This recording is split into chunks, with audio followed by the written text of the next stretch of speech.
Environmental conservation and politics are once again locking horns in the Mau restoration exercise.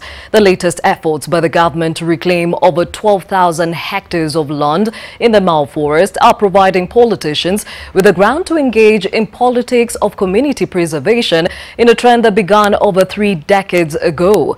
NTV's Brenda Wanga looks at what is becoming a common running thread in all the 3 administrations and their attempts to stop the destruction of the country's biggest water catchment area. Once more, settlers and squatters in the Mau forest are on the move. Their departure from the Maasai Mau not entirely voluntary, but rather the result of the latest drive to get sections of the forest free of human habitation. The Mau is no longer available for human settlement.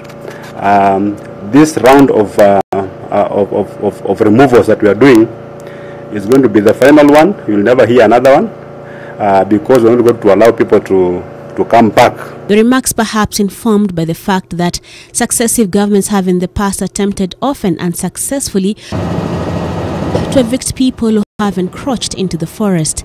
This time round, the government, through the Kenya Forestry Department, the Kenya Wildlife and the police, who are leading the exercise that seeks to reclaim 12,000 hectares of land in 2 phases. The exercise has already taken on the political undertones that seem to go hand in hand with the occasional show of conservation intention by each successive government. Tuko na nyinyi mpaka dakika ya mwisho.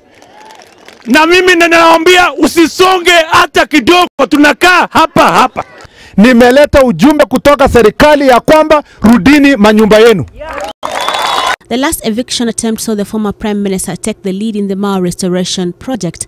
Under the coalition government, President Mwai Kibaki had promised to restore and reclaim the catchment area. But the dirty work of actually getting the people out fell on former Prime Minister Raila Odinga, who had the tricky job of balancing the environmental questions with politics. That cleanup would end up being his political Waterloo, at least with what had initially been his support base. I will not be blackmailed, Mr. Speaker, because what I'm doing, I know I'm doing it with the interest and the best interest of this nation, Mr. Speaker. And I say that I'm prepared to pay the political price, Mr. Speaker.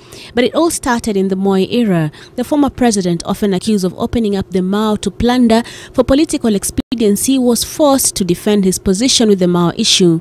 Now the Jubilee government in its 2nd term is once again having a go at undertaking the burden of protecting the Mau forest. In the past, the deputy president has been vocal on this issue. Mimi nataka niwahakikishie,